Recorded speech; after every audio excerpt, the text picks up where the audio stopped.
कहते हैं अपने लक्ष्य से अगर आपको बेपनाह मोहब्बत हो जाए तो सच मानिए कामयाबी आपकी कदम चूमेगी। और इसी जज्बे के बदौलत पूर्वी चंपारण जिले के छोटे से कस्बे से निकलकर एक शख्स ने खेल जगत में देश के मानचित्र पर अपना परचम लहरा रहा है। देखिए मोतिहारी से ये खास रिपोर्ट। गले में मेडल लटकाए यह युवक है चितरंजन कुमार। पूर्वी चंपारण जिले के ढाका अनुमंडल स्थित परसा गांव का रहने वाला है, जो गरीबी की गोद में पला बढ़ा और अब इसे छोटे से कस्बे से निकलकर नेशनल लेवल पर खेल जगत में लोहा मनवा रहा है। आपको बता दें कि चितरंजन लॉन बॉल व कराटे के खेल में अव्वल हासिल किया है।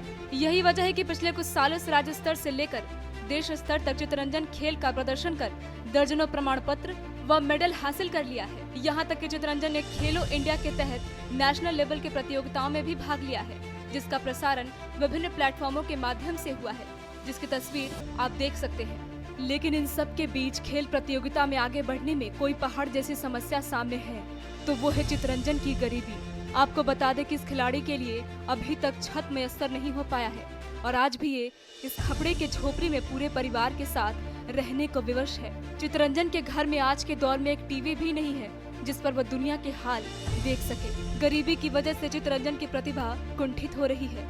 इस खिलाड़ी का कहना है कि उसके माता पिता के सहयोग से जहां तक हो सका इसने खेला, पर अब इस लड़के की ऐसी हालत नहीं है कि वो नेशनल व इंटरनेशनल स्तर पर खेल सके। हालांकि अपने काबिलियत के प्रति वो इतना संकल्पित है कि अगर इसे आर्थिक सहयोग मिला तो ये देश का नाम विश्व के पटल पर स्थापित कर सकता है। आपको बता दें कि जिस माता के बदौलत चितरंजन अपनी मंजिल की ओर बढ़ा था, उस माता पिता की माली हालत अब ऐसी नहीं रही कि वो अपने बेटे को देश स्तर तक खेलने के लिए भेज सके, क्योंकि उन्हें अपने लिए 2 वक्त का भोजन भी जुटाना मुश्किल हो रहा है। आर्थिक स्थिति खराब होने के बावजूद खिलाड़ी चितरंजन पर गांव वालों को अब भी अटूट विश्वास है। इन सब के बावजूद चितरंजन का हौसला अभी हार नहीं माना है। हो सके कि हमारे इस खबर को देखने के बाद कोई इस खिलाड़ी के लिए मसीहा बनकर सामने आए और चितरंजन भी अपने प्रतिभा से देश का नाम रोशन कर सके।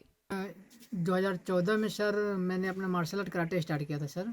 उसके बाद स्टार्ट करने के बाद लगभग 2019 तक लगातार मैंने सर स्टेट स्तर पे, राज्य स्तर पे 6 बार खेला और 6 बार मैंने कोई ना कोई पदक, कांस्य पदक हो, रजत पदक हो या गोल्ड मेडल हो, मैंने जीता। फिर उसके बाद सर मुझे नेशनल में खेलने के लिए कोई स्कोप नहीं मिल पा रहा था गोल्ड मेडल जीतने के बाद भी।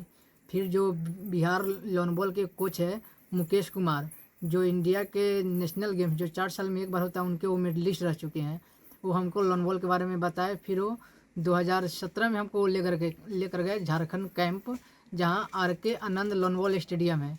वहाँ पे मैंने कैंप किया। 4 साल कैंप करने के बाद 2020 में जाकर मेरा नेशनल के लिए सिलेक्शन हुआ, जो खेलो इंडिया यूथ गेम्स है, जिसका श्री नरेंद्र मोदी जी 2018 में इनॉग्रेशन किए थे। उसमें कांस्य पदक जो असम के गुवाहाटी में हुआ था, वहाँ मैंने कांस्य पदक जीता। फिर वहाँ से जीत कर आया था। सर आगे मैं चाहता हूँ कि इंडिया के लिए कॉमनवेल्थ गेम और एशियन गेम में इंडिया को रिप्रेजेंट करूँ, जो इंटरनेशनल लेवल पे खेला जाता है। सर सरकार से मुझे यही इच्छा है कि जो एक राज्य स्तर और राष्ट्रीय स्तर के खिलाड़ी को जो सुविधा मिलनी चाहिए वो सभी सुविधा मुझे दिलाई जाए, क्योंकि मैं देश के लिए खेल सकूँ। राज्य के लिए तो खेला हूँ, लेकिन अभी तक प्रखंड स्तर पे और जिला स्तर पे राजीव गांधी खेल अभियान के तहत और खेलो इंडिया के तहत बहुत सारे फंड आते हैं, लेकिन किसी भी प्रकार का मुझे सुविधा अभी तक दी नहीं गई है। अब आज तक मेरे पास लॉन बॉल का एक पर्सनल किट्स तक नहीं है। जो 36वां नेशनल गेम्स गोवा में होने वाला है, उसकी तैयारी को लेकर मुझे बहुत टेंशन हो रही है कि अगर उसमें मैं कैसे पार्टिसिपेट करूं, मेरे पास किट्स नहीं है। माननीय विधायक जो पवन जायसवाल जी हैं, उनके आवास फुलवरिया पर जाकर मिले थे। उनसे मिलकर जो राजीव गांधी खेल अभियान और खेलो इंडिया के तहत जो पैसा आता है, उनको एप्लीकेशन लिख कर दिया कि सर प्रखंड स्तर और जिला स्तर पर जो सर राष्ट्रीय खिलाड़ी के लिए और राज्य स्तर के खिलाड़ी के लिए पैसा आता है, और सर उस सभी को सुविधा हमको दिलवाया जाए। और सर बोले कि हाँ, जितना जल्द हो सकेगा मैं खेल का जो अधिकारी है उनसे मिलकर आपको दिलवाऊंगा, और हम अपने तरफ से एक आपको लॉन बॉल किट्स जल्द से जल्द दिलवाऊंगा, ताकि आप 36वां नेशनल गेम्स में बिहार के लिए आप पदक ला सकें। कहे के बस बेटा देहरादून का कहलक खेललक, झारखंड खेललक, पटना खेललक, बंगाल खेललक, आसाम में जाके खेललक, मतलब बहुत जगह का कैली खेला दिली अपना दम से बेटा के।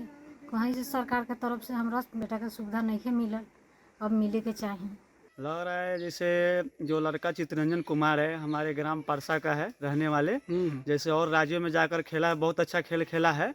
और मैं चाहूँगा कि हमारा और जो लड़का है हमारे परसा ग्राम का, मैं यही चाहूँगा कि इनको और इंडिया में और नाम कमाना है और आगे बढ़े। सरकार से यही गुजारिश है कि लड़का को खेलने का मौका दिया जाए। हम लोग का यही विश्वास है कि लड़का बहुत अच्छा खिलाड़ी है। टाइम मेट बिहार के लिए मोतिहारी से अमित के साथ सहयोगी मनीष कुमार की रिपोर्ट।